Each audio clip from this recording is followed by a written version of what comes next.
Good morning, ladies and gentlemen. A very warm welcome from us to you. We are really happy that we have you here on the second day of our symposium, Redesign the Future. We had yesterday quite interesting talks. We had 3 speakers in the panel, and the name of the panel was Design Education. We had Luisa Bocchietto from Biella in Italy. We had Kerstin Scheuch from Mexico City, from the Centro University, and we had Lorenzo Imbesi from Sapienza University in Rome. The discussion was, I would say, it was really mixed because of course, there were some coincidences, but you could also see that in different cities, in different countries, it's a different approach to the design education. But I think what you can tell, all in all the speakers really knew that it's so important to give a good education to the designers, because, and I it is allowed for me to say it because I'm historian. If you look back in history, we know from the really old working class movement that knowledge is power. Yeah? Power is design. Without knowledge, it's not a development possible. And that was, I think, maybe if you want to resume, this was maybe the where all people agreed. Today we have 2 panels. We have a first panel with the topic Changing Urban Climate, and this panel is hosted by Mr. Buttinger from the Green Eco Cluster, and we have a second panel, Designing for People. Sigrid Bürstmeier from FH, your name is the moderator and the curator. Yeah, we start now with panel 2, and please first let me introduce Bernhard Buttinger. Bernhard Buttinger is born in 1974. He has more than 25 years of experience in the field of eco-innovation in various senior manager positions in research and business. He is a trained engineer in the field of energy and building technologies and holds an Executive Master of Business Administration degree of Vienna University of Economics and Business Administration. Since 2007, he is the CEO of the Green Tech Cluster Styria. He develops this triple helix clean tech cluster that facilitates new industrial innovation projects in the fields of green energy, green building, and green resources. The cluster companies in this green tech valley around Graz performed with an average annual growth rate of 14%, nearly twice as good as the world markets, and have become international technology leader. The Green Tech Cluster is now globally regarded the #1 clean tech cluster in all rankings so far, and holds the highest European Cluster Management Excellence Gold level. Mr. Buttinger, welcome. Thank you so much, Karl Stocker. Yeah, thank you, Karl, for introducing me. You heard a lot of technologies in the words Karl mentioned. I will skip the technologies today rather, because we want to move forward of how can we really change urban climate. While change and urban are quite well known or clear, the term climate I want to use in 2 ways today in the next 60 minutes. So we're talking about, of course, the climate change, the global warming that is especially heating up cities. But we also talk about the societal change in urban areas that we have to design as well when we redesign the future of the world. And as 85% of the people will live in cities by 2050. We see that this is a major point where to look at on redesigning the future. We see that strategies for dealing with climate change play a crucial role in the future of cities, both globally and locally. And we see that new ways of cooling, new mobility concepts, and improving air quality must be developed to ensure a quality of life in our cities. If we understand the city as an organism, which I think is a quite new approach, we also have to think and design a city of the future as an ecological system, a kind of systemic body that can actively contribute to the climate and the environment. Today we're discussing these topics, the temperature and global warming, climate of cities, and the social change of cities, with Karl-Heinz Beuger from the Breathe Earth Collective, and Professor Agli de Groot from the Technical University of Graz, and Daria Maiskaya from Energy Steiermark. I will tell you more about the speakers just before. They will have an 8-minute introduction of their central points, the central thesis, and then we have the discussion. So please use the chat already. When the question arises, write it in there, and after the 3 presentations, we will have 30 minutes of discussion. Let me start with Donald J. Trump. In Austria, they all live in forest cities. Is Donald Trump dumb, or is he a genius and a visionary?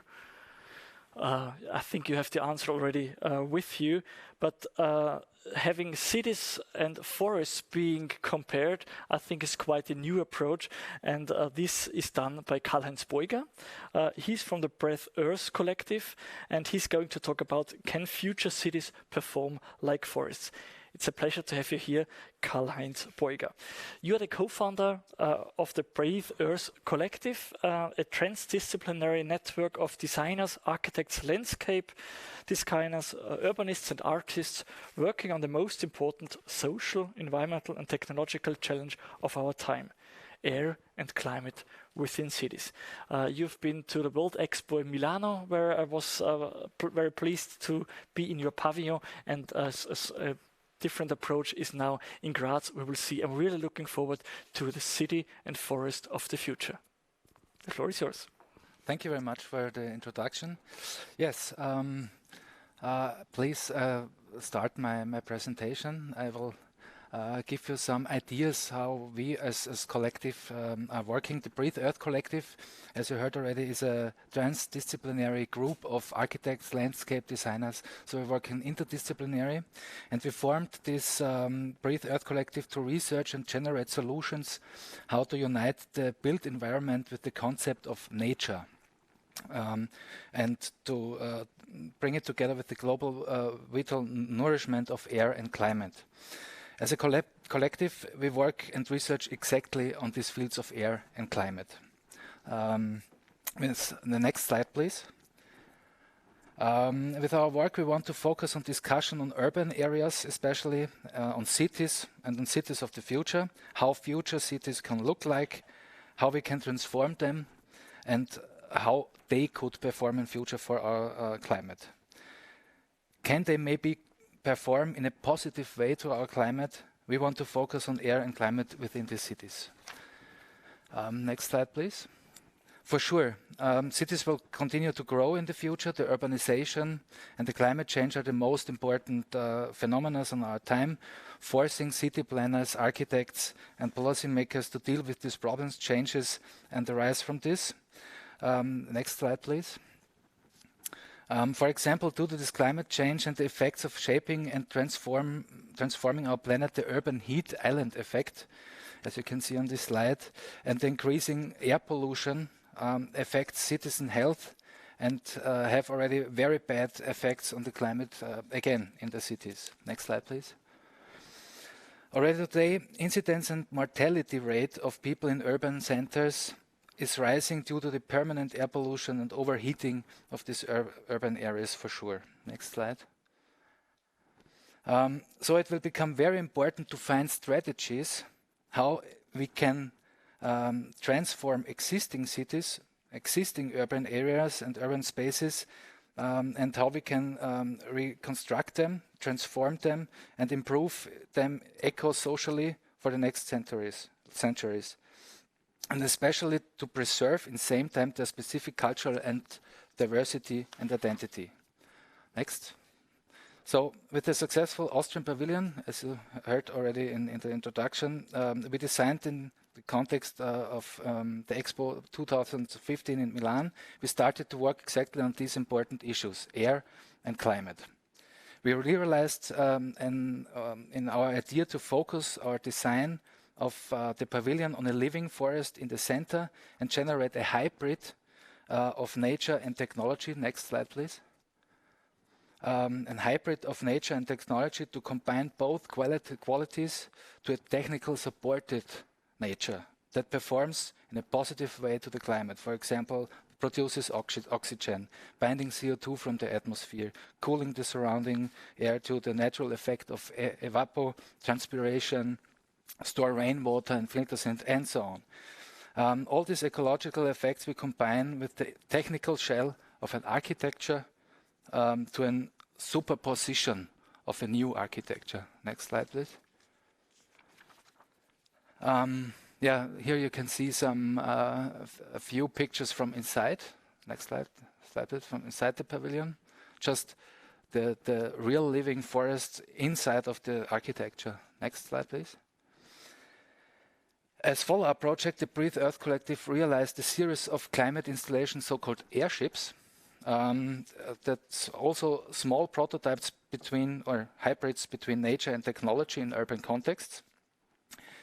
We realized them in different European cities, Rome, Milan, Bordeaux, and each of these airship, next slide please, each of this airship has its own characteristics. They all reflect on the topic of air and oxygen production and increasingly polluted urban environment. And at the same time, the immersive environment offers a rich sensorial experience and atmosphere to its visitors. Next slide, please. So the idea of the development and design of city climate effective prototypes for cooling architectures and climate resilient open spaces, so-called urban oases, as flagship projects to make ideas and visions visible to start a public discourse. So next slide, please. Just some examples from Milano, from our airships. Next. Just to give some impressions of these micro architectures that are performing for the urban climate around it. Next slide. And the next. So actually we finished and opened our climate culture pavilion in Graz last week, actually. Next slide. This pavilion follows the same concept for sure, but opens a stage during 6 months till September this year and opens it for conferences and discussions as a platform to talk about the future and the urban climate. Next slide, please. For sure, we built our pavilion structure completely in wood. Next. Completely in wood, low-tech but smart in same time. For sure, wood is one of the most interesting building materials for the future because its state of aggregation is as a tree, as a living tree, performs over years for our climate and the atmosphere in a very good way, very positive. Next slide. Again, we planted a living forest in the middle of a wooden radial structure that surrounds the forest. And the radial pathway allows the visitors and users to have an endless walk, we said in the design process, endless walk around the nature and watch to it, sit down and relax, to reflect. Next slide. To reflect on the climate. A small forest stage allows us to perform small events in which we want to start a climate discussion with the city population and the visitors together in workshops, cultural events, and so on, and maybe to define together for the future what is climate culture. This we have to define in future very intensively. Next slide. At the same time, the hybrid pavilion performs positive as a wood and a forest for the city climate. Next, please. Just some impressions from a few days, 3 hours ago, especially today, where it's very hot in Austria and in Graz especially. Next slide. We can already feel the change or feel the performance that the pavilion will give. So, next slide. And next, just some impressions from yesterday. I really invite you to come to Graz and visit us. Next slide. Yeah, next. And the next stage for us as Breathe Earth Collective is that we will have to go some steps further. We want to integrate our design ideas for sure in architectures and buildings, because we know the building industry actually causes a huge negative impact on the climate, in the same time as the mobility sector. In the same time, people in Europe, for example, spend 90% of their life inside. So we have to integrate nature into the thing of architecture. And if we succeed in shaping our urban cities in a way that their impact on the climate can be reduced almost to zero, we can also think maybe as a climate positive oasis. Next slide. We're also working together with specialists like our partner from Vienna, Green for Cities, that already developed the software that can calculate and simulate in three-dimensional city models already the performance of green infrastructures and green design elements. Next slide. And when we go one step further and further, we can also maybe think, next slide, also can think maybe in the end or as next level of an idea like a breathing city, we call it. It combines all parts that we were talking and seen already before in some slides, reducing ceiling, green city oasis, air corridors and parks, for cooling and refreshing through the evapotranspiration process, and so on and so on. So this outlook of an architecture maybe in future, we do not longer merely see architecture as a passive shell that protects us from the climate, but it itself can become part of the complex and can perform positive for the climate.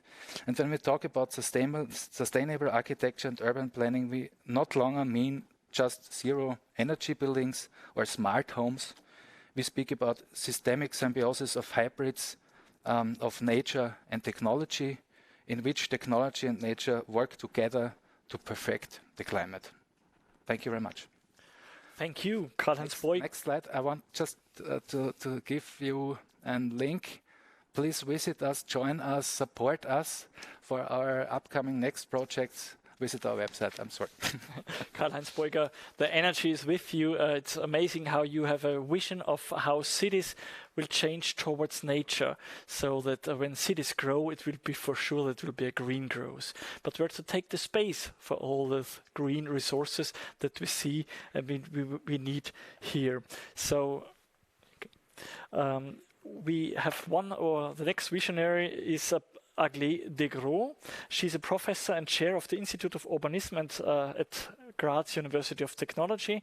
And in 2001, she co-founded Art Engineering, an office dedicated to improve the relation between landscape, city, and infrastructure. So when we talk about new places, new areas for green or even blue infrastructure instead of gray infrastructure that cities are right now, she's the one that knows where to look at. She's going to talk about the transformation of traffic space, especially into public space, and the potential of this conversation to improve urban climate. Redesigning traffic space refers not only to more green and less asphalt and not reducing the impact of the urban heat island, but even more to improving water water, soil, material, waste and energy cycles. Agli de Gros, the floor is yours. Thank you very much. Thank you for this invitation. It's a pleasure to be here in this series of lecture. I would like to start by the next slide bit. It's a book that I would like to invite you to have a look at. It's a book from an architect, a Swiss architect, Philipp Ramm. And the name of this book is Histoire naturelle de l'architecture. And it makes the relation between architecture, urbanism, and climate. And this architect see, for instance, the cathedral not as a sacral space, but as a space which is cool and which is with high ceiling and with little direct sun. And that means a place which is really pleasant to wear together in the summer. Or you see also the boulevard in Paris, not as a matter of transport, or some say that the transport of the army from one to another point of the city, but you see that as a fresh corridor in the city of Paris, bringing fresh air in a time of cholera. And I think it's a very interesting vision of how those two issues, the climate and the space, they relate to each other. Could you give me the next slide, please? And of course, we forgot it a bit in our urbanism. I think this image is amazing. It was a former harbor in the city of Antwerp, and since the 50s, it was used as a parking space.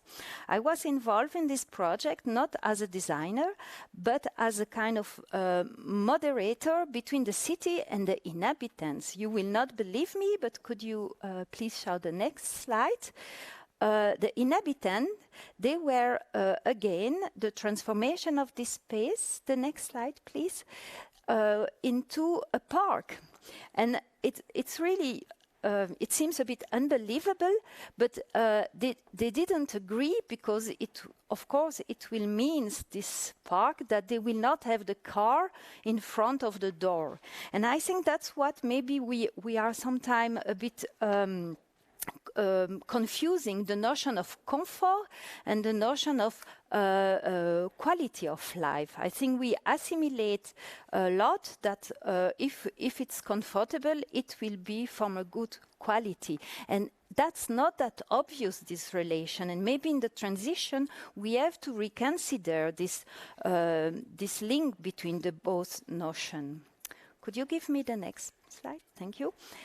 I think, and we complain a lot, and we complain in this time of pandemic, then we feel too cramped in our city. And I think it's a lot about priority, because the space is there in our city, but we forgot a bit that, maybe this space is not used, and the public space is not used as it should be.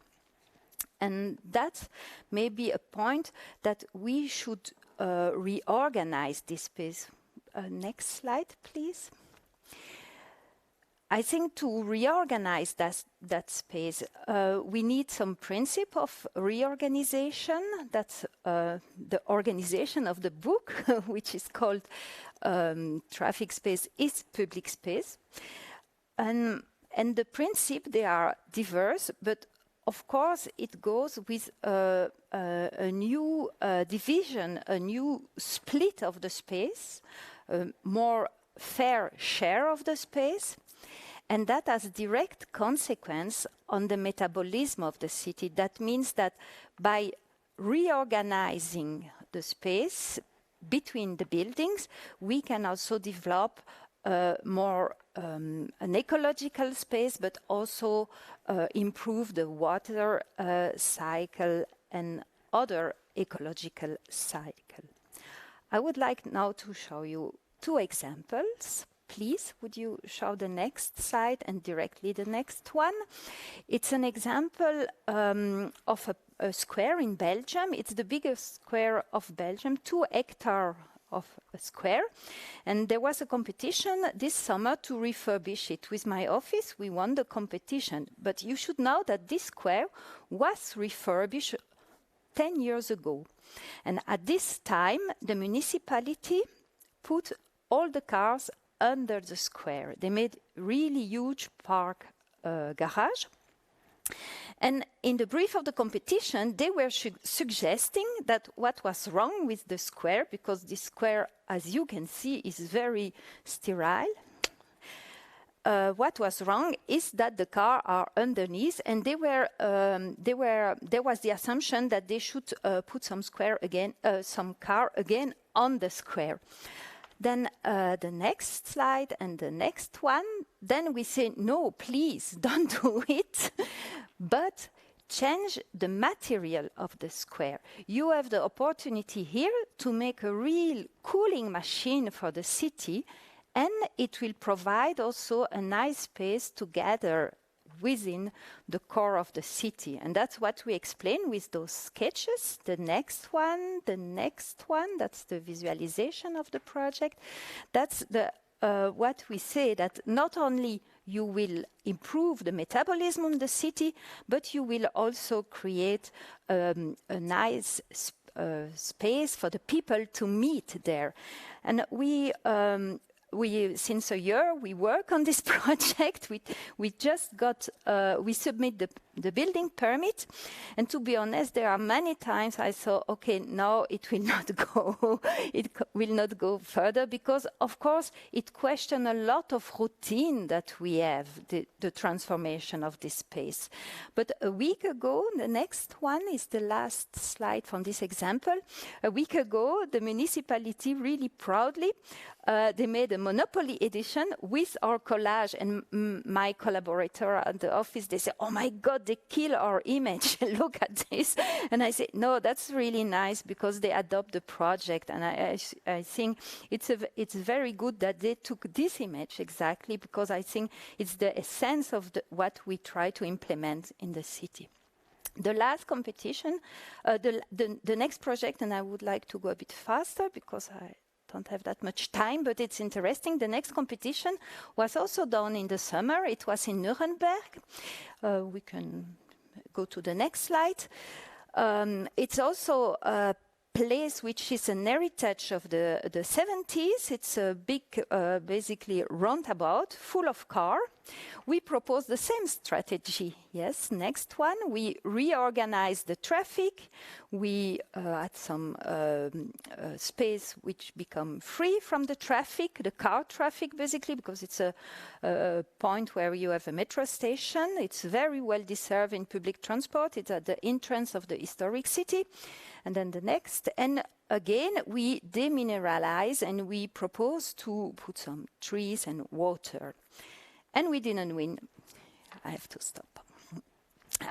But I can stop here. We didn't win because simply it was too much. The reorganization of it was a no-go. The reorganization of the traffic was too much for the city, and they say no. We would like to have some green space, but not at this price of cutting some traffic space.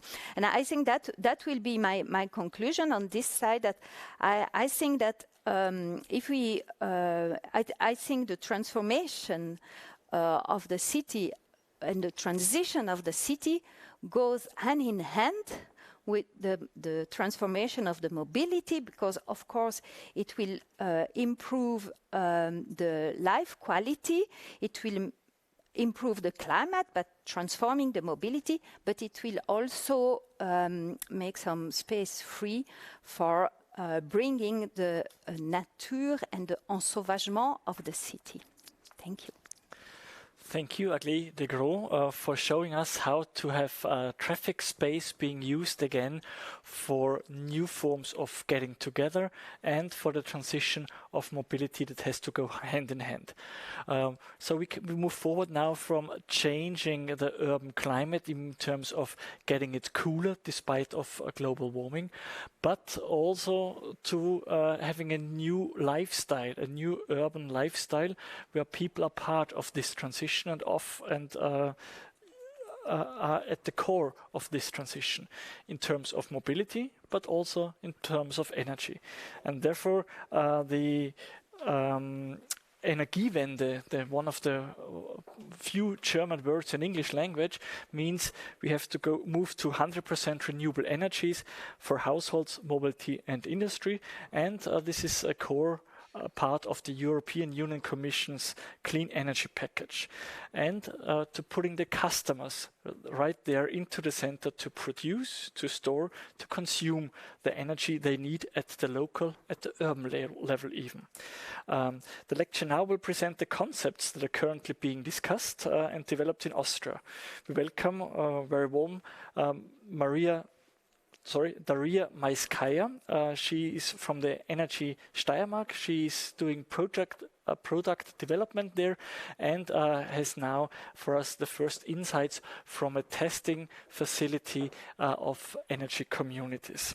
So I'm really looking forward. Daria Maiskaya, the floor is yours. Show us how energy communities, how people can really transform the energy system in cities. Thank you so much. Thank you, and welcome. Daria, I think we don't hear you right now. We're working on that. Energy communities are at the core of the transition. Daria, we are still working on it. We don't hear it right now. I will be back with you soon. Energy communities have to be implemented within the next years. Austria is in the forefront. Right now, the legislation is out there, and the parliamentary process will be finished by this year, so that by the beginning of 2022, all people have the opportunity to really produce electricity and to share it with neighbors on the next street or on the next block, even with urban cities. So I'm really looking forward to the first pilot projects that are going on, to learn about how people really like this idea of being at the core of the energy transition. We in Styria have been at the core in the 1970s and 80s, where Yes, Daria, I hear you. So sorry, I think we have some technical difficulties. Now Did you hear me? Yes, you may move on. Daria, we're looking forward to a presentation. So we can go to the next slide then, to the first slide of the presentation. If you could just click. Thank you so much. So there is a lot going on out there regarding the energy communities nowadays. So there are different types of energy communities, terminology, lots of confusion. And I will start by telling you about two main energy community types that we are focusing on right now at the Energie Steiermark. And there is a renewable energy community that is enabled by the Renewable Energy Expansion Act. And there is a peer-to-peer renewable energy community that is not part of the new legislation yet. So the Renewable Energy Expansion Act is dedicated to generating electricity through 100% renewable energy sources by 2030. And to support this target, alongside other measures, it enables the creation of renewable energy communities where participants can send their surplus electricity to the community pool, and it will be distributed by the grid operator among other consumers in the community. At the moment, the Renewable Energy Expansion Act final draft is waiting for its approval by the Parliament, and it should enter into force by summer, so hopefully midsummer or end summer. And Energie Steiermark has been working on creating a platform that will not only be able to support this renewable energy community, but also in other types of communities, like, for example, the peer-to-peer energy community. Next slide, please. Well, peer-to-peer energy community has some extra functionality to it, and it gives more decision power to people in comparison to the renewable energy community. So there are two main trading logics here. So there's one which is the peer-to-peer preferential logic, and electricity pooling. Electricity pooling is similar to the community that I mentioned before. Let's say I have a PV panel on my rooftop and I have surplus electricity I don't need at this very moment. So I can decide who I want to send this electricity to. Do I want to send it to my parents or my neighbors or perhaps to the farmer I know and regularly buy from? Furthermore, I can decide on the electricity price I charge. Do I want to send my electricity to my parents for free? Do I want to charge my neighbor a special price that will be lower than energy market? This all lies in the hands of the consumer, in the hands of the prosumer, actually, the one who has the PV panel.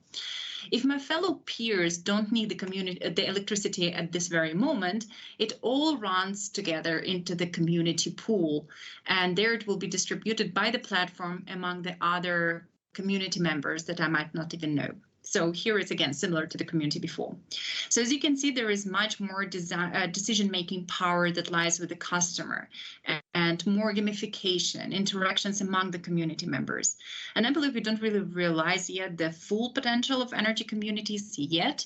It has so many layers and offers so much. Like, for instance, energy communities can be connected to smart home devices that will manage your boiler, your pool pump to switch on exactly during the peak production times.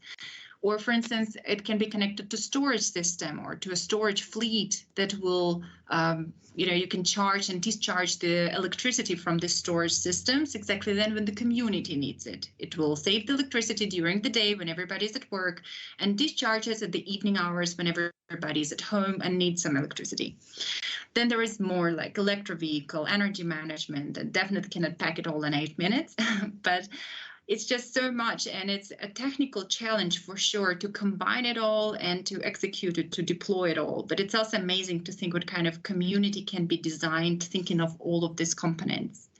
So to explore a little bit more the peer-to-peer energy communities with more functionalities and more power to customer, Energiesteiermark is starting a new pilot project in a few weeks. Next, please. Next slide.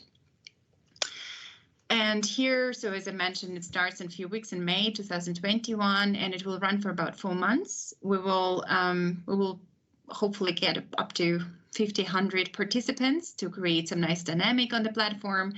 And we will support all different renewable energy sources like solar and hydro and biomass. And whether you have a PV panel or not, you can be a valuable part of this energy community, because as a prosumer, you obviously will supply the surplus electricity, and then as a consumer, you can buy it from the source of your liking. So if you want to support more hydropower, you can buy from hydro. If you want to support more biomass on PV panels, then you buy from those prosumers. So it's really open for a lot of different participant types. So it's for residential customers, for municipalities, agriculture, small, medium enterprises. So everybody's welcome. And it's really simply designed. So there is no hardware needed. There is no extra cost for participants. The only thing that we really need, and it's a must, is a smart meter. So one has to have an active smart meter. Next, please. So to wrap it up, we're looking forward to the Renewable Energy Expansion Act being approved really soon by the Parliament. And in the meantime, we are designing our platform to support both renewable energy community, as per Act, and peer-to-peer energy communities, where customers have a little bit more interaction with each other and a little bit more decision-making to do. And with this strong focus on the customer needs, we really want to explore and use this experience to understand what customer wants. So are they interested in being part of the distribution decision process? Do they want to decide about the pricing of their surplus electricity or not? So we're trying to shift really the thinking from the financial benefit of that all to the green thinking, to excite people about being part of it, to be being in charge of their energy consumption, being in charge of their energy production. And of course, as a result, we want the increase of the percentage of the electricity coming from the renewable energy sources. So this would be it from my side. And of course, if you want to be part of our energy community in May, you're welcome to contact me. Thank you so much, Daria. It was amazing how you showed that it's not about the techniques, it's about changing the lifestyle and helping people to move on to a greener lifestyle, a greener new urban lifestyle. And I'm very happy that we have the panel now here in the studio and the rear you at Energie Steiermark discussing how this transition might well work. And let me start with the chat first to remind you to use the chat and ask your questions. It's Esma Kurbegovic who has the question that you might, Karl-Heinz, sometimes get. When do you think will it become common to live in apartments that are a combination of nature and technology? I really want to live in such a space. So we want it. When do we get it? Yeah, I hope more soon as we think now, because already it's possible. We already plan it like that. I hope that some also investors and developers see our ideas and already find out that the need in the public is already here. That there are customers for it, for green solutions and for these hybrids. And in our opinion, it's a very high quality of living in these flats or buildings or these ideas of hybrids. And in my opinion, we can start tomorrow to plan and to build it, because the technology we have already. We just need investors that are going this step with us together. Do you or Agli de Gros see some tipping points on the way, on the next month or next years, or that already have been, where this transition will speed up dramatically, just like the climate change? From my point of view, within the last 12 months, we got the feeling there's no way back. So even China, US, they all move forward in a serious way. Are there some tipping points for the green transition of the cities that you see for having nature and building being thought together, the organism, or to reorganize traffic and green and blue infrastructure? Yeah, I think what is I think it's very interesting that the pandemic accelerated the thing. We see that because so far the city was really a strong model and there was no question about it. But we notice all that we need this relation with the nature, because we were feeling so tight in the city. And that's in this point it's very good, because then we rediscover a bit the nature, and we have two options. Or we go all to live in a suburban area, but we know that doesn't fit the climate goals, or we improve our city. And that, I think many cities in Europe, they discover that.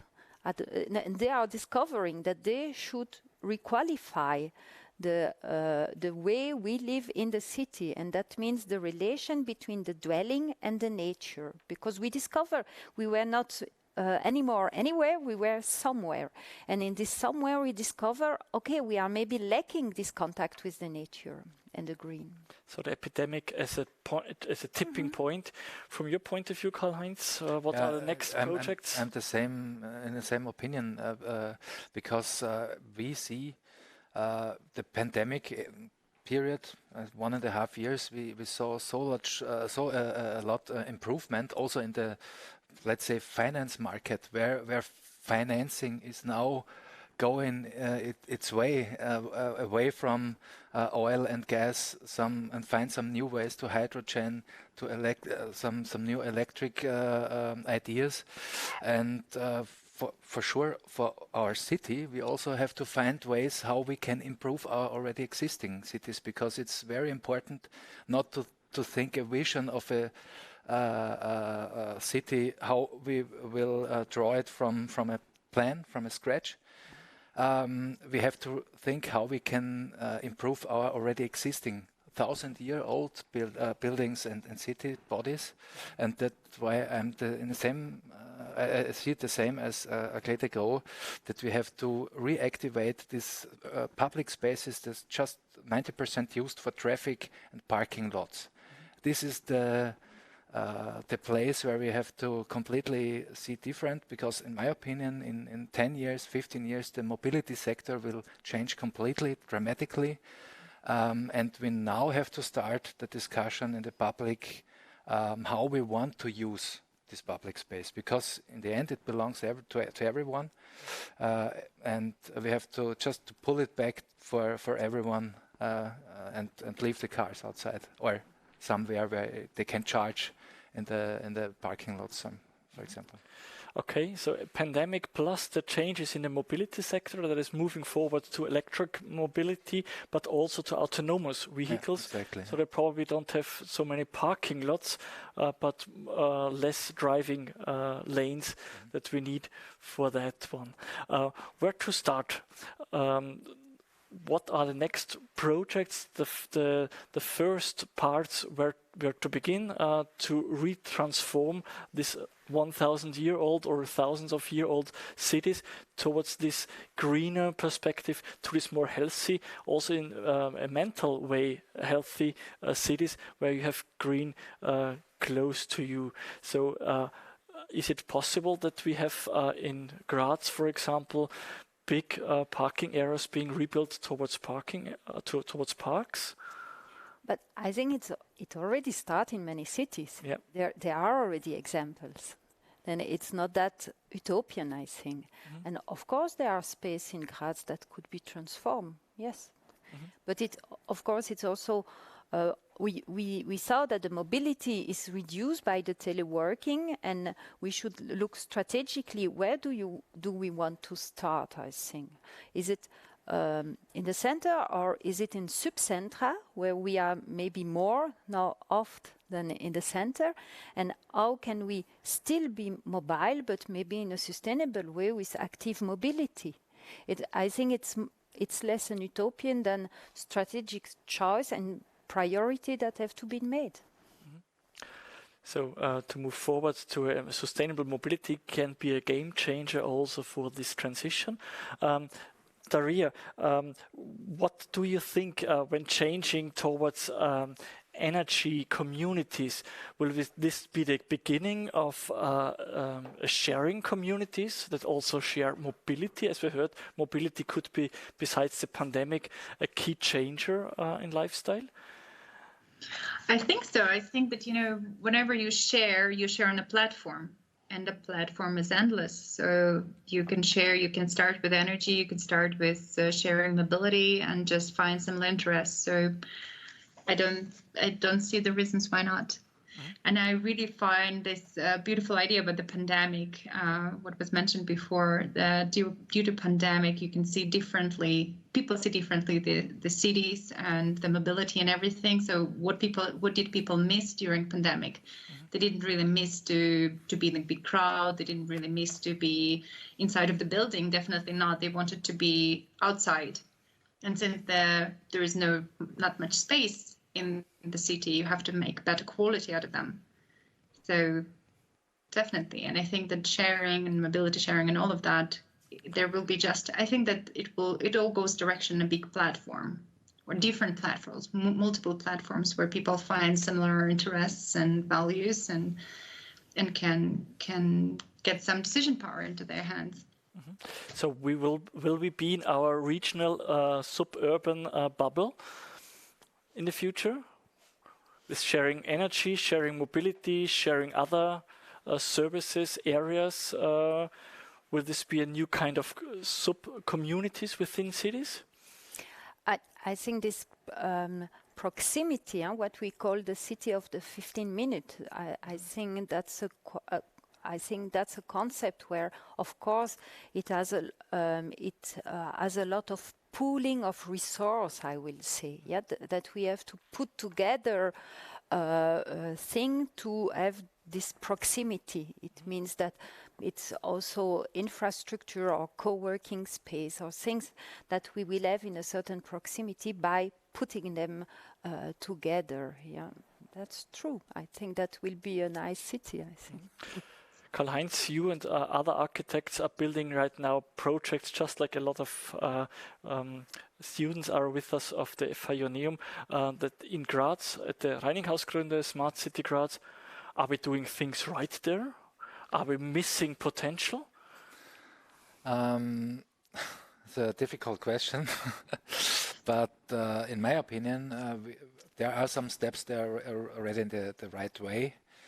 So there is already a good mobility concept behind all this urban plan, because the city government also already have the strategy to reduce the individual mobility sector or the individual cars in this district.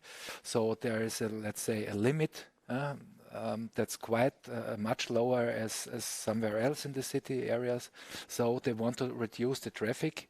They also have the strategy to reduce the traffic areas, so to give more space to green, to reduce the ceiling of the surfaces. So there are already a lot of good ideas that are developed now in the projects, but in my opinion we still have, this is just the beginning, we have to go further. We have to go also inside of the buildings, because the building itself is just always now as a little bit the same as 20 years ago, because the pressure of the market on the investors, they see they had just to use concrete and so on. So they built much more smaller flats without any green space for communities, for discussions and so on.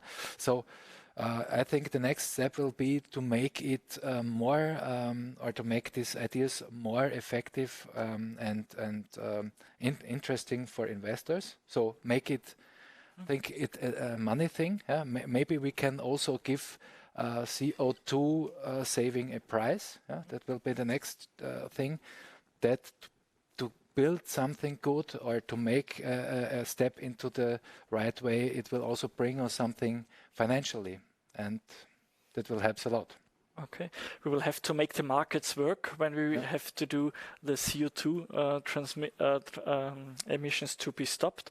Aglaé Gros, what do we have to stop doing in what we do still until now? When you talk about change, it always means stop doing something. What is this? No, I think we have to first agree that we have to change. I think that will be the first step. and after that, indeed, I think a lot of the transition measure, they go through the pooling of research. Then we have to work much more together to develop things. And as you questioned the new district in Graz, I think it's exactly what is lacking, is that we still develop our city with fragment. We still develop plot by plot, and we forgot that there should be a link between all those things. And by doing this link, then we use the material, we use the resource we have much more efficiently. And we also, by the link is also social, of course. And then we can develop those, we can develop those community of, and that's, I think, that will be, I think, the first thing is develop a pooling of resource and a pooling of social resource also.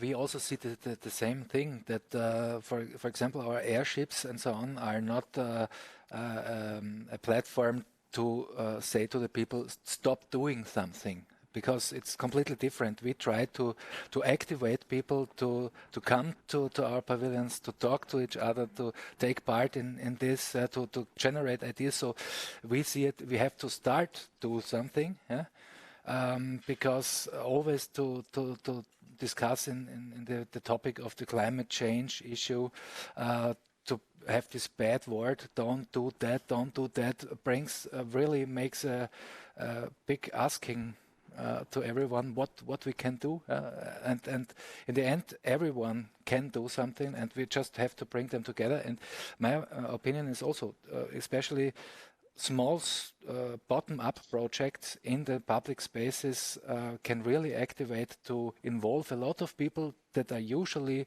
not really start something from themselves, because they feel somehow not able to do something because they have not enough money or not the investments. But I think the bottom-up projects can do a lot in future.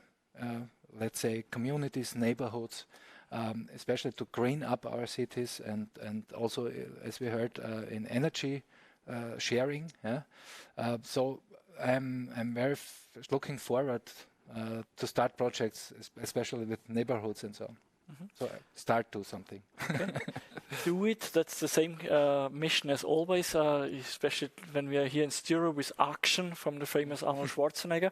And change means always having the alliance of leaders, just like in a change management process when coming from the business side. So having the neighborhoods work. Do you see some examples when how neighborhoods really work, and probably neighborhoods that are not the hipster neighborhoods, probably that are at the forefront of this new green lifestyle that do urban farming in Manhattan, but that's really probably with some migration background that where they are really activated. Do you see alliances like these neighborhood projects? Daria, Agli? But they are sometimes really basic. It can be also in eine Haltbau that people, I saw quite nice example in Graz that they put together gardens and that they created a kind of Gemeinschaft, a community, green space. That could be also as simple, and it's quite intergenerational also. And I think what is interesting, I think I addressed to the student that I think we, as a student, I think, and as a designer, I think we have the power to show what is this vision, what we can reach to make those community active. I think it's not about, I think, telling stop, but it's about encouraging people to a different lifestyle, but we can prove that this has also quality, and we have to create that together to reach this quality. And of course it's difficult, but sometimes we lose a bit of comfort. It means in this block that we don't have the own garden, but it's nice. We can meet together and have a barbecue or whatever together. And that's, I think, the task of the student and the designer. I think it's a lot at the moment to show that no, we are not losing in quality. We are winning another kind of quality. Not saying no, stop doing things, but showing the new quality, new areas, new forms of mobility that are more healthy for you and your body, and so on. In circular economy, we were used to say reduce, reuse, and recycle. Now we learn, so I think this is the change, that we have to rethink. We have to refuse and we have to redesign, just like we have to redesign the future of urban climate. What would be, if you could wish, have one wish, what would be the one that would do were to redesign cities at most? So, Daria, what would be your suggestion of how to redesign the urban climate in the future if you could have the power to fulfill the wish? The wish, I would like to have a technical infrastructure ready and everybody aware. Because I think this is also a little bit of an answer to your previous question. I think that people often don't know what they can do. Like, you know, if there would be already an infrastructure done, there would be a platform and everybody would know that it's there, just one click away. If you want to have greener house, if you want to have greener apartments, if you want to have better neighborhood, would you like to, you know, decide whether you want to have a car in front of your house or maybe a waterfall or anything, you know. If people would have this just one click away, it would be a very different engagement from the communities, from people generally. And I think that what I would be wishing for, to have this technological freedom and awareness everywhere. Because I think then we would find out what the answer is, what do people want. Okay, we're looking forward to the results of your experiment. From the perspective of an urban planner, what would be the wish to be fulfilled? I think it's the priority is the life quality. And then I think a lot of action that will come from this priority will be will I will say design the city in another way than what we have now. This design it around the green and blue infrastructure, probably. Yeah, and the active mobility, I think also, and more space for the community, as you say. From an architect's point of view, where will we have the forest between the buildings? Yeah, for sure. My wish is at first, as I said already before, to rethink and redesign and reuse the public space in between the buildings, the gap in between. I think there is a lot of resource that we can completely redesign and change the surface of our cities completely. And in the end, also for sure, what materials we use for the building themselves or itself.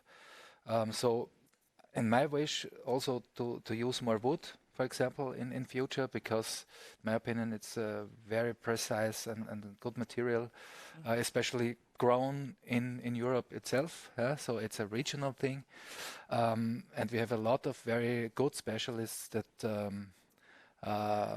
we can ask for innovative solutions. So I think we have to start. I think that's the final words. We have to start. We have to do it. Action, as we would put it in Styria. Thank you so much, Karl-Heinz Boyer, Agli de Gros, and Daria Maiskaya from Energie Steiermark.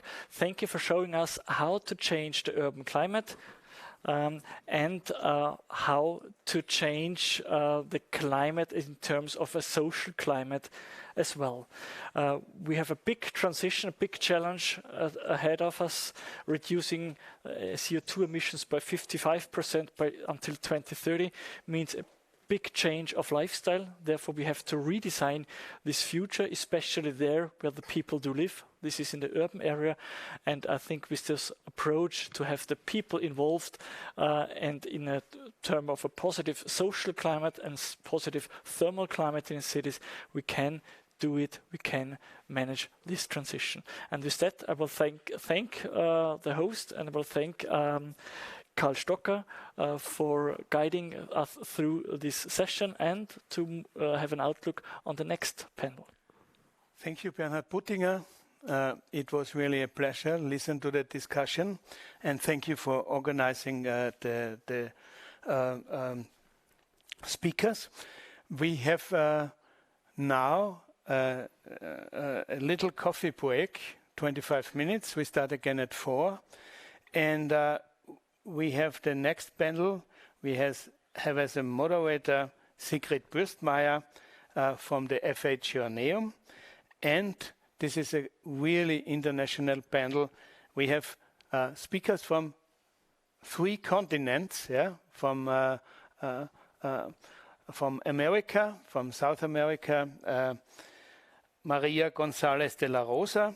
We have Emmanuel Barbosa from Porto, from Portugal, and we have Angus Campbell, who actually is at the moment in Johannesburg, but he will move very soon to his next job to Auckland in New Zealand. So it will be really international, and I'm looking forward about the next discussions.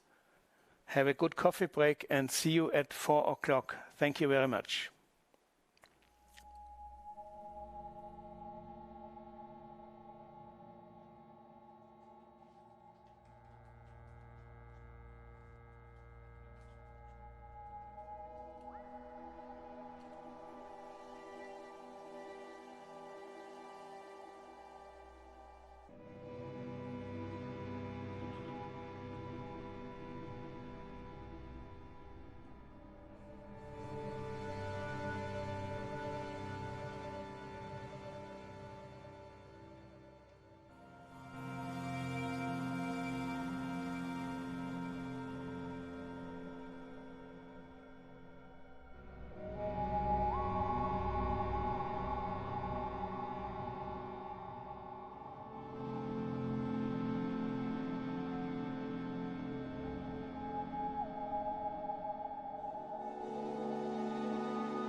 Ladies and gentlemen, welcome back to the symposium.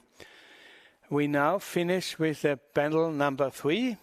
The topic is design for the people, design for the people. And this panel is hosted and co-created by Sigrid Bürstmeier.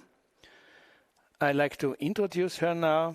Sigrid works and teaches at FH Joanneum, University of Applied Sciences, at the Institute of Design and Communication in Graz. Her professional interests and skills include product management, exhibition design, sustainable design, and design activism. She presented her research results on many conferences and universities and held also several workshops around the world. Recently in Korea, in China, in Canada, in Turkey, in Mexico, and at last in Spain. Last year she co-edited Designing Sustainable Cities, Manageable Approaches to Make Urban Spaces Better, a book published by Birkhäuser. This book presents 7 examples for co-buying. Included are analyses and measures for the cities of Detroit, Graz, Istanbul, Mexico City, and Puebla, as well as non-location bound projects. Please, Sigrid, the stage is yours. Good afternoon, everybody. I'm very happy that you have switched on your computers again and you're joining us for the 3rd panel, Designing for People. Design is still part of environmental degradation and the development towards the consumer society. But it is also the designer's responsibility to face these challenges. We have to use our know-how and our experience to contribute to a better future. Eberhard Schrempf asked in his opening speech, what can design do? What can designer do for a better society? To get an answer, to get some more ideas, above all examples to implement, we invited 3 international guests who are focusing on design for the people, the needs of us. The wonderful, diverse humanity is in the center of attention. The world is in a state of change, again and again, and so is also the design. There is a focus now on design and diversity, participation design, service design, universal design, new ways of thinking, processes, responsible communication and social values are getting more and more established topics of design decisions. But let's hear more from our 3 experts today, who will give us now an insight into their work. If there are any questions you would like to ask, please write them into the chat and also the speaker's name if someone specific should answer it. There will be 30 minutes after the 3 presentations for questions and answers. The first speaker I would like to announce is Mariana González de la Rosa. She graduated in industrial design and in social economy and cooperative entrepreneurship. I met her first at the Universidad Iberoamericana, where she is the coordinator of the bachelor's degree program in industrial design. She is from the UNESCO City of Design Puebla in Mexico and managing a lot of projects within this network. Her talk is called Alternative Economies, Another Way to Rethink Design Practices for the People. A very warm welcome now. It is still morning in Puebla. Good morning, buenos dias, Mariana González de la Rosa. Mariana, the stage, or let's say the screen, is yours. You can see me right now. Hello. Hi, Mariana. Hi, Sigrid. you can start with your presentation. You have 8 minutes. Yes. Yes, so tell me if you can see me and you can hear me, please. Yes, everything is fine. Okay, perfect. So, well, thank you first to all of the team behind for the opportunity to be a part of this event and for sharing with this amazing panel. And well, I'm talk about why I believe that the alternative economies are a way to redesign our future. So I start by saying the design has to change. When the students come to the university, this is what they understood by design.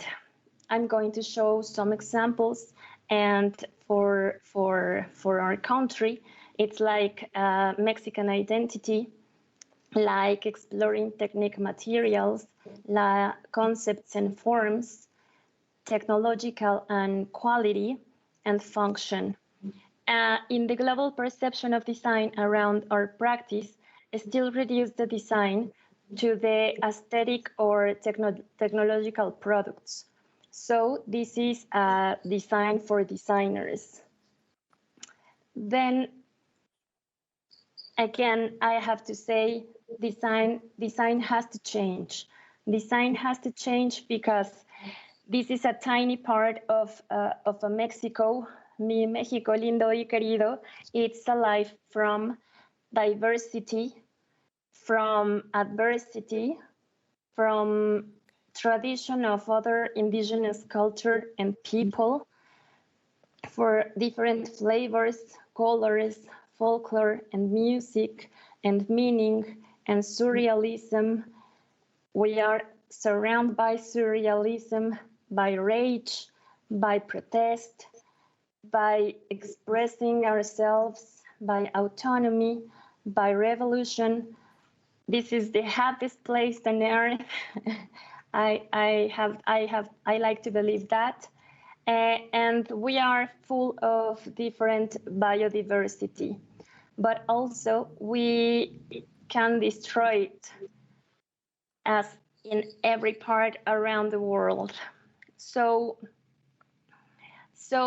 we have this particular thing. Mexico, it's a place where the richest and the poorest people lives in the same place and all insert in the same colonizing model of capitalism. So the world had already changed before COVID.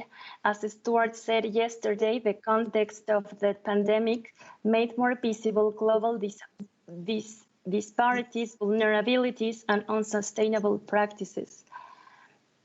So today, not only in Mexico, we are having this civilizatory crisis from economic, social, financial, and environmental aspects.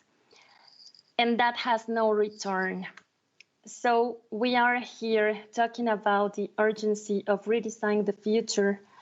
And especially in the educational field, I strongly believe, promote, and use the designerly way of thinking at the service to transform realities and to improve our immediate local context. So in order to improve in my local context, I have to talk about the day underdevelopment was born. And I'm going to read. In 1949, on that day, the day President Truman took office, an area opened for the world, the area of development. So on that date, underdevelopment began that day. 2 billion people became underdeveloped. They stopped being what they were in all their diversity and became an inverted mirror of the reality of others. That's very strong to hear. So now I'm start talking in terms of Global South perspective versus development. And in a synthesis, the president said, follow the example of Western countries as an strategic detonate scientific advances, industrialized processes to generate monetary capital income. So the development is equal to economic growth. It's a way to achieve progress. It's another way to be less rural in more and more industrialized countries. Then the history can do the rest. We already know how it ends, this era of capitalism, consumism, and we already are living this era. So we have to start rethinking our economic models. And my first question is, why do we keep talking in terms of development or now in sustainable development instead of thinking about alternative models of doing economy? Instead of sustainable development, why, or maybe we can start talking about alternatives to development that considers transformative alternatives, the pluriverse of people, and all the practical and the communal attitudes or rituals or values or knowledge that it's centered on the people and the environment. Then for the Global South realities, transforming day by day through design becomes an act of resistance and rebellion, because it's not about development, it's about people, it's about the earth. It's about to see a world where many other worlds can fit. So maybe redesigning the future does not start only with rethink.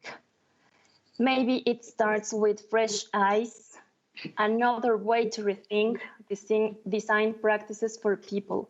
Let us rethink together as humanity, privileging diversity, pluriverses, life, and meaning, to reimagine societies, redesign the future, decolonize design and our design practices. So, Stuart says yesterday, less doing and much more being, seeing, listening, contemplating, and appreciating. So, Mariana, you have 1 minute left. Yes, this is a proposal to see more alternatives to development through design, like respectful design, spiritual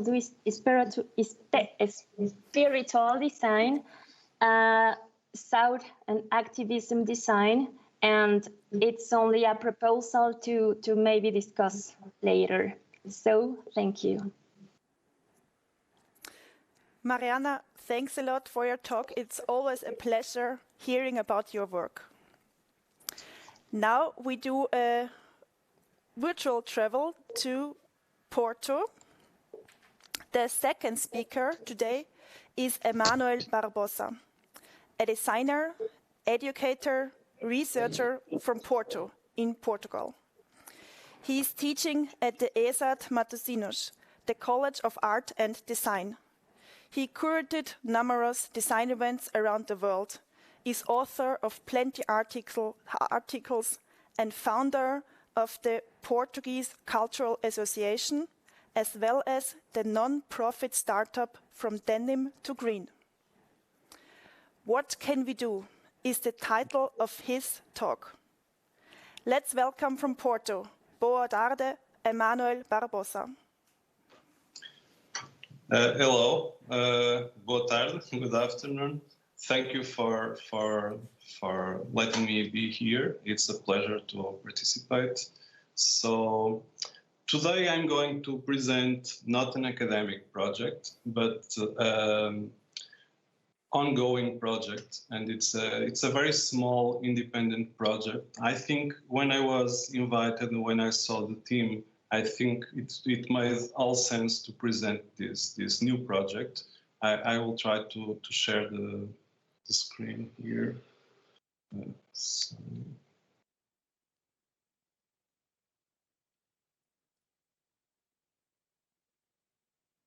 Can you see the screen? Yes. Sorry, I was lost in the windows. Okay, so 2 years ago, I was approached by a small group of young people. Some of them, they were students on the school and they were connected to design. The others no. And they had this project. They were thinking about making a sustainable project related with the textile production. So I was a little bit surprised because it's not my area, but I was very interested in collaborating with them because they told me that their idea was to create a network to receive used jeans, used denim, and to recycle them and make new products out of them. So it was not, they knew and they assumed that it was not, they were not inventing the wheel. They were not, they knew that there are some similar projects, but they wanted to create their own locally, and they wanted to create their network, and they had lots of very interesting ideas to do this. So I was very excited about the way they were doing things, and I decided to join the project basically. So I became one of the founders, and this reminded me a quote that the Finnish designer Eero Aarnio once told me. He told me that when I invited him to speak about one of his works in an exhibition I did, and he told me that he didn't like to speak about design, he liked to do design. And this reminded me on this Eero Aarnio approach. So what they were trying to do, and now what we are doing, is create a recycled product out of denim by receiving used jeans. Denim is a very heavy product to the environment because it takes up to 6,800 liters of water just to make a pair of jeans. There are lots of ecological implications on the textile production. And this very simple project, what it aims to do is to destroy the used jeans and to produce a raw material that will allow the production of new products. That's what we are trying to do now in a very small scale, because this is a completely independent project with zero resources. People are working on this because they really believe they can do something to change. And in the last 2 years, we have been meeting almost every week. With the pandemic, we didn't stop. We kept having these meetings on distance, of course. So this created a little bit of a delay on the project that we wanted to do. So we were also forced to make more of an information project before acting and creating the real products. So what we started to do, because of the pandemic, we were forced to stop a little bit the experiences that we have been doing with some small companies to destroy the jeans and to produce this raw material that will allow us to design new products that are related with furniture, with construction materials, with textiles, with all kinds of things, really. So because we were forced to stop this, we started to do lots of information activities. One of them, we created a podcast that now goes on the 9th episode, interviewing relevant people, local people that were somehow connected with the textile or the sustainability or design, and that could be some inspiration to our followers, because we were able to create an interesting group of followers to our project. So we started to do partnerships also with schools to create some workshops on recycling, and this will allow us to gain. We gain a little bit more time to start producing the real material to produce the products that we aim to do. So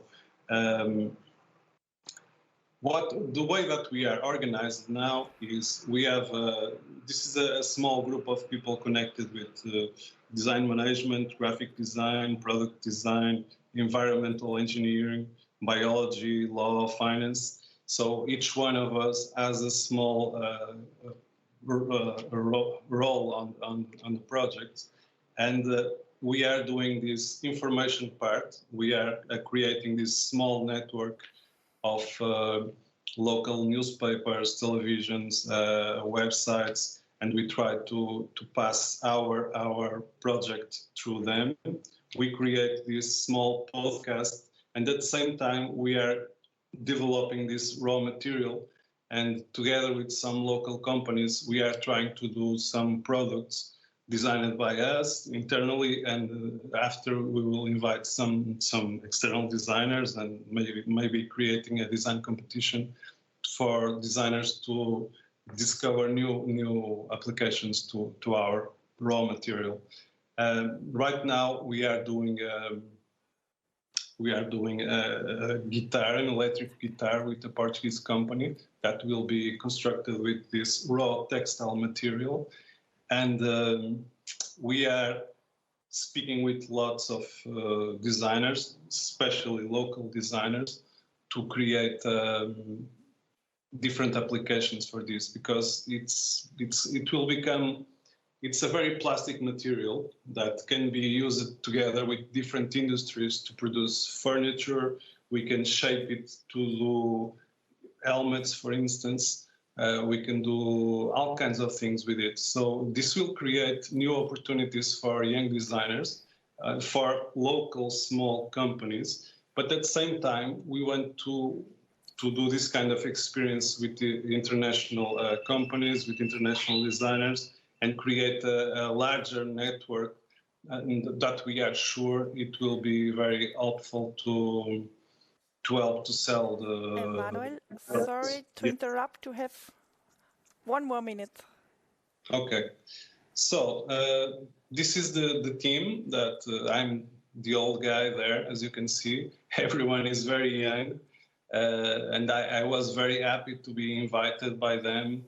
In fact, it's their project. I'm just the older guy helping them to make some connections, and that's it. And so I thought this was the ideal place to show this project. I'm sorry, it's a very going on project, so we don't really have much stuff to show, but I would like you to invite to visit the website. And if you are willing to contribute or to participate on this or to know more, just please get in touch. That's it. Manuel, thanks a lot for giving us an insight into your project. Okay, welcome. And the third speaker of this panel today is Angus Donald Campbell. He is an industrial designer, practice-based researcher, design freelancer, and currently moving from Johannesburg to Auckland, New Zealand, to work as a design program lead and senior lecturer at the Elam School of Fine Arts at the University of Auckland. He is passionately focused on local and sustainable innovation projects at the complex nexus of social, technological, and ecological systems. His talk has the title Designing with and Beyond People, and I would like to hand over to him. A very warm welcome to Angus Donald Campbell. Thank you. I hope you can see my presentation. Yes. Thank you. So thank you very much for the invitation to the FH Joanneum Institute of Design and Communication. I'm really honored to be part of Designmonat Graz. My brief presentation today will explore how design currently needs to be undertaken not only with, but also beyond people. As was just introduced, I've recently taken on the role of leader of design programs at the University of Auckland. However, for the last 18 years, I've worked as a design academic at the University of Johannesburg in South Africa, and most of the work that I will present today will be from this context. Like many places in the global south, inequality is a major developmental issue here. And South Africa holds the notorious title of one of the most unequal countries in the world. Depending on how you draw your boundaries, Johannesburg, Egoli, or the City of Gold as it's known, has anywhere between 5 to 10 million people. It is a sprawling metropolis, whereas the economic hub of Southern Africa, many come in search of their fortune. Most designers, and particularly those born into such unequal societies, really want to change the world for the better. Such a context with wild extremes of privilege and marginalization forced myself to really start thinking about and exploring approaches to design that really attempt to decolonize and democratize, whilst also considering my own position of privilege and power in the process. There are many models and toolkits that have been developed for participatory design approaches, but despite them, designers always struggle to set aside their own egos, biases, and preconceptions. Furthermore, it is really difficult for participants who can come from completely different worlds to the designers to not bias their own participation. For example, in my own research with urban farmers, from very similar situations, different farmers would provide widely varying figures for their own income. The reasons for this I cannot know exactly, but I do presume that some of them might have wanted to exaggerate the success of their enterprises, while others may have underreported due to concerns for a very watchful South African taxman. So what I did was follow a process that was inspired by my own observation of ingenious creative activity taking place at the grassroots, and a method called asset-based community development used in development studies. I found many examples of how people in difficult situations creatively design solutions for their own needs. As in my own previous example, deep-seated needs can be hidden behind wants and aspirations. However, if homegrown designers, or what I like to call lay designers, have gone to the time and the effort to do something, the complex psychology of many participatory design scenarios can be more easily overcome. The innovation niches filled by lay designers can then become authentic starting points to be amplified through design into more durable responses. This is not an attempt to glamorize the tough existence of many people or to celebrate informality, but rather is about finding the most suitable place to start. Working with the tangible outcomes of lay design activities helped us all better understand the deeper motivations and what people and communities consider to be important capabilities for their own well-being. Amplifying activities driven by people's own passion then becomes a way to build authentically endogenous, future-forward, resilient, and ultimately more sustainable outcomes. Such an approach also supports a decolonial tone, where the indigenous knowledge holder becomes empowered to acknowledging their own innovation of technology towards their needs. Most designers would not recognize these three photos that I'm showing you as design. But despite appearances, what is shown is an innovative seedling growing system developed by marginalized urban farmers in Joburg. For them, seedlings are not readily available and are expensive. However, this recessed tunnel system enabled them to create a water-wise and protected growing environment to maximize their investment. This resulted in their crops getting to local markets earlier and ultimately improving their profits. These creative farmers had designed a solution to a problem that many other local urban farmers also faced. Their solution was embedded in their own socio-economic complexities, and ultimately, they became the expert designers. Working with their passions, design students could then co-design their seedling growing system into something that might look like this. The Take Root seedling growing system by Yumari Budrix took inspiration from the prior system, but added the benefits of mobility and scalability that were identified as limitations. It was one of many design projects that took design education out of the studio and embedded it in the real-world context of local community lay designers. In order to arrive at truly sustainable outcomes, we soon found that the external student designer needed frameworks in place to help them not only understand the zoomed-in context of the community lay designer, but also to situate design beyond this within broader socio-economic, technical, and ecological systems. Modified human-centered design, activity theory, and socio-technical system frameworks became important theoretical tools to arrive at appropriate design outcomes. As a few brief examples of these, this is the Begin Beehive, which was designed by Ivan Brown over a 3-year iterative human-centered design process with expert beekeepers, emergent beekeepers, and really importantly, also with local bees. It is innovatively designed for a decentralized model of manufacture where the molds are sold, not the product. This not only encourages local entrepreneurial opportunities, but the lightweight concrete composite hive also encourages higher honey production and better bee health in times where bee populations are dropping worldwide. Winner of a Good Design Award for Social Impact, the Begin mold sets have been sold in 17 countries with over 8,000 hives currently in operation. Martian Ordier's design for adaptable eyewear was the outcome of a participatory design project where local glasses wearers clearly communicated the difficulties they had wearing eyewear that was designed to fit European facial features. Using a socio-technical systems model, she was able to engage with the broader medical and eyewear industry in South Africa to arrive at technically refined, locally manufacturable outcomes that met her participants' needs and desires. Pierre Findley's Nula reusable sanitary pad was designed in participation with young adult South African women through an activity theory framework that made use of behavioral design to help engage with some of the local taboos around menstruation. There are many opportunities to regenerate our world, and for this we need design that zooms in both to lay designers intervening in their local context, and then zooms out to their activities embedded in the social, economic, technical, and ecological systems. So where to from here? Education is key to transformative design, and the design programs at the University of Auckland acknowledge the critical role that designers play in facilitating the positive changes needed within our global communities.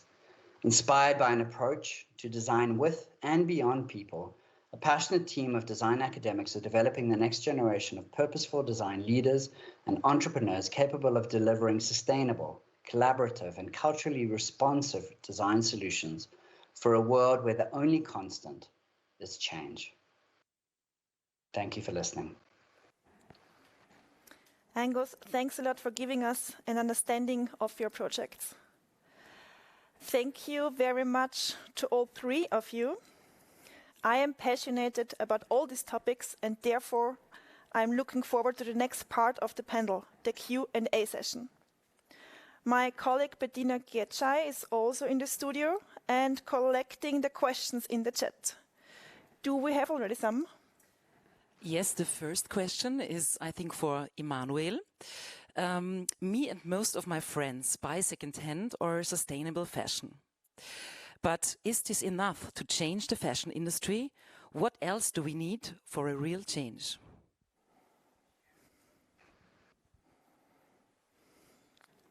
Emmanuel? Okay, it's working now. Thank you for the question. It's a very interesting question. It's a good start to be aware of what we are buying, but of course it's not enough.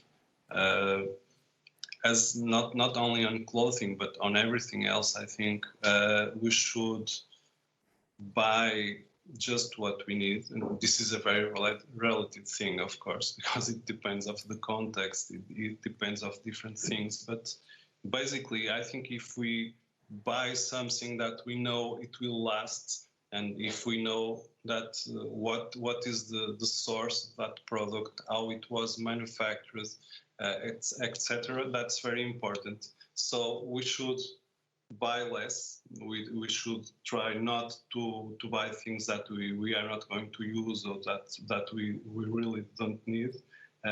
We also should be able to reutilize what we buy and to share what we buy, because I think products, they could be used by more than one person, and they can pass from generation to generation like it was before. So I think we should be very aware of what we buy.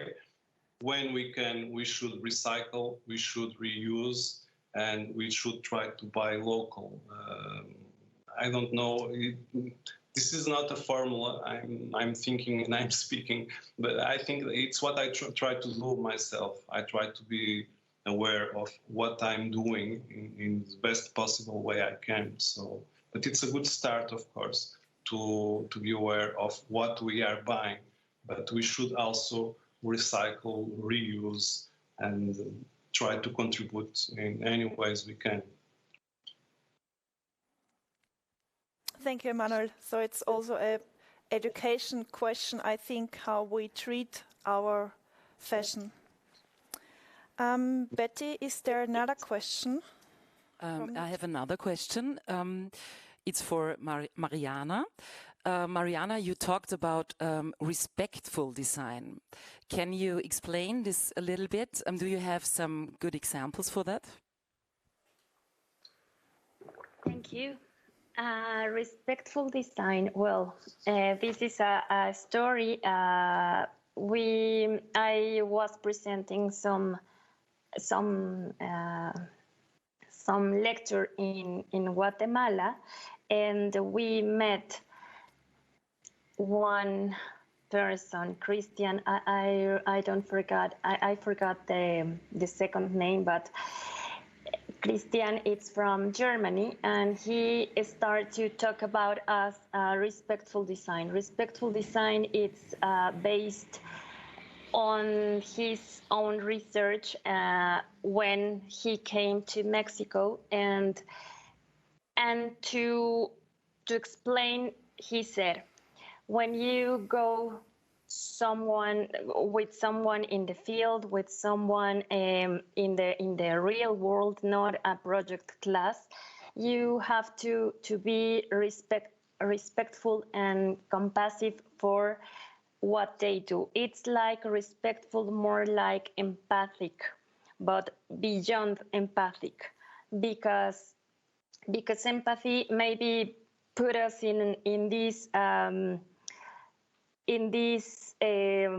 don't know, in this, I am the consultant and you are the one or the other guy who I'm going to help, and that's the role with empathic, or the attitude with empathic. And with the respectful is that you are respecting the other people by what they or she or he doing the same as you. So this is the main focus of the philosophy of respectful design. Thank you. May I add another question for you, Mariana? Because you mentioned we should go from sustainable development to alternative development. But what are these alternatives? Well, these alternatives to development, first part, I think yesterday someone in the panel said that the word or the discourse of the narrative, maybe we have to change, and the historical significance around development for South global or Latin American countries are more like a colonizing meaning. I don't know if I explain myself, but if we have this meaning like colonize, the alternatives to development try to reach not to go through the development way. And in this book about Arturo Escobar and Kothari. It calls the pluriverse, the dictionary of postmodernity. If I remember well, and they put these actions around the globe, the South Globe, with this kind of a list of approaches, and this kind of list of approaches, the alternative to development are like a social and solidarity economy, well-being, I don't know, it's Ubuntu, it's an expressions or forms of living from small and communal ways to live. I don't know, Juray, the Zapatistas here in Chiapas, common goods, like this kind of alternatives to development. So the authors invite us to start seeing this kind of communal way of living and rethink our own way of living and connect with different dynamics with social and economic developing things around. Thank you, Mariana. By listening to all your talks with your focus on social design and also on ecological design to empower communities and to find new solutions, this would be my definition for design activism. So do you feel yourself as design activists? This question goes to all the three of you. Well, maybe I can respond, because I think that this idea of action, which I think is very much at the center of the idea of being an activist, is something that's come through all of the presentations that we've given. And I think it even ties back into what Stuart presented in his keynote. So I think I think the reality is that we all face a really kind of difficult world at the moment, both with the pandemic and with sort of issues of sustainability, with economic collapse, et cetera, and that can ultimately just lead us to kind of sit on our haunches and do nothing. And I think that the one thing about design is kind of looking at the way the world is and then saying, well, how can we make it better? So yeah, definitely, I think at the core of design is very much this thing of doing. It's about acting. It's about acting in the world. So in that sense, yes, design activism is key to the way that I see design. Mm-hmm. Thank you, Angus. Emmanuel, do you see yourself as a design activist? Thank you. I see myself as an activist, but not as a design activist. I think that we can also be, as a citizen, I think I feel the need to contribute to my surrounding and to the society. So because I'm a designer, because I'm a teacher, I use those tools to do what I really believe that I should do. And so seeing things in that way, yes, I'm a design activist, but I'm also a father activist. And I'm also, because I think before being a designers, we are citizens, so we need to be aware of what we want to do, where we stand. And I think I agree with Angus. I think we should use our tools to become activists. So maybe yes, I'm an activist, but not a design activist. Okay, thank you. Not sure if it makes sense, but for me, all the three of you, you're activists, yeah. Mariana? And for me, it's a yes, a totally yes. I think the power of design can be part of something new, something transformative, something another reality. So for me, it's the power of activism, and the power of design can lead you there. Thank you, Mariana. I would like to ask my colleague Betty again. Is there another question in the chat? Yes, we have one last question, and this one goes to all. Do you think that design can stop environmental problems and raise humanitarian awareness? So, can designers make the world a better place?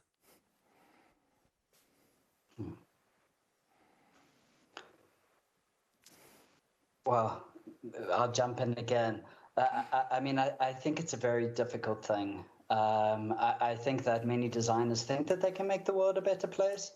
I think that many people get into design thinking that they're going to make the world a better place.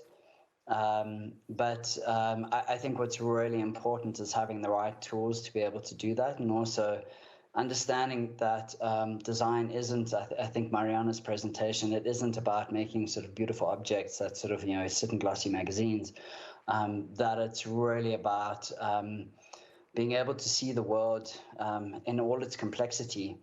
And that's something that takes time and really does take having the right things at hand to be able to look at the world. It's economic, it's sustainable, it's all these different aspects that all kind of interlink. And so, yes, I think in some ways design can make the world a better place, and I think we are probably as a discipline well positioned to do that. But I think we also need to acknowledge that where design came from in the first place, actually in many cases has put us in the position we're in at the moment. And that's something to really keep in mind. Yeah, thank you. Someone else would like to answer? Well, maybe I will speak to follow the previous order. I think that design, as everything else, like I said before, can contribute to make the world a better place, but in the same way that maybe the world is not such a good place because design was used before in not maybe the best possible way, at least the way we see it now, because the way we look at the past, it's completely different from what was happening when it was happening. So I think, yes, designers can try to make the world a better place, like everybody else. I'm sorry, it's what I think. I think we are just designers. We are not the solution for everything. I agree with my two partners because, well, I think, yeah, design can make a better place, but I don't know if we as a designer can save all the hungry children. I don't know if in that scale, because are so complex things, areas, perspectives, and systems and different contexts. So I think that design can improve the immediate life of your context. Maybe that's the power of the design. Can be a better place, can transform something to a better reality, but close to you. Yeah, thanks a lot. I think that's about it. The time is over. Thanks for the questions and thanks for the answers. That brings us to the end of this panel, Designing for People. I would like to summarize briefly what we've looked at in the last hour. The speakers are coming from different countries, even different continents, having different languages, cultures, and probably eating habits.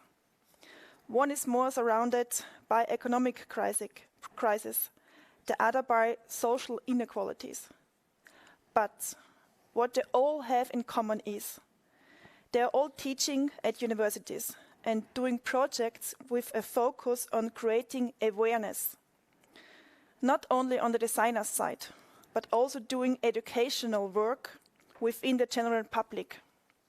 So it is about rethinking processes by applying mindfulness, ensure equality, and responding to the diverse needs of the people. The speakers also showed us the broad field in which designers are working nowadays. And of course, we mentioned it already several times, we have to act. Implement projects because we all know that every action has an impact on our life. So let's focus on better design for a better future. Dear speakers, dear audience, I would like to thank you for coming online and have a nice evening. And I think there will be some closing words from Karl Stocker and Eberhard Schrempf. Thank you. Goodbye. Thank you, Sigrid. Thank you very much. And also thank you to the speakers. To close up, what we could see in these 2 days, it's in fact that designers share a big responsibility, but we also have great opportunities. It is due to the modern age that the livelihood of mankind is massively threatened by climate change, a shortage of resources, global migration, etc.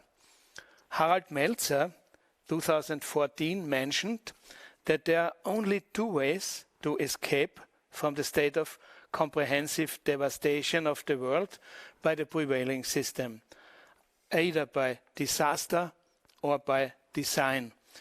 The former means waiting until everything collapses and then trying to build something new from the ruins. By design implies the preemptive transformation of the existing into something new through planned and targeting action.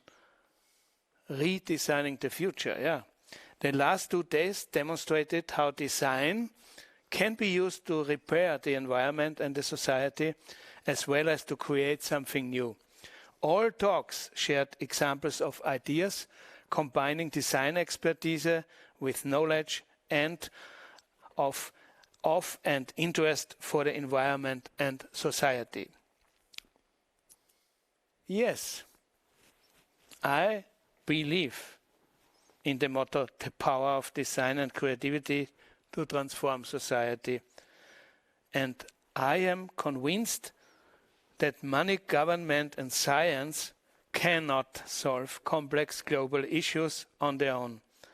However, we do not know whether the fresh ideas, alternative strategies and provocative thoughts of a critical design community will be enough to change the planet. This will hardly be possible without substantial measures. With its 17 Sustainable Development Goals, the UN has taken a clear position on what needs to happen worldwide and how the world should be transformed by 2030. Nevertheless, we know that there are strong economic and related political interests which are currently blocking the substantial reforms that are necessary. This is why it all depends on collaboration between politics, between science, the economy, designers, activists and people in order to find solutions and achieve and implement those goals in the near future. Please, Eberhard. Thank you, Karl Stocker. Thank you, ladies and gentlemen. Thank you, everybody, for listening. And there's nothing more to say than, I come back to my advice in the opening words at the opening of the Redesign the Future Symposium here. As I said in my intro, less talking, more doing. I think this is an important thing. I agree in Karl Stocker, absolutely. We are the believers in design, but I also think that design, we have to change the narratives. So design was there before as as Emmanuel said, and we have to take responsibility, but we also have to take responsibility for the future. And yeah, we were scratching on the surface, a little bit just on the surface. It was really interesting. We keep on track, and I hope with you. Thank you. Bye-bye. See you the next time.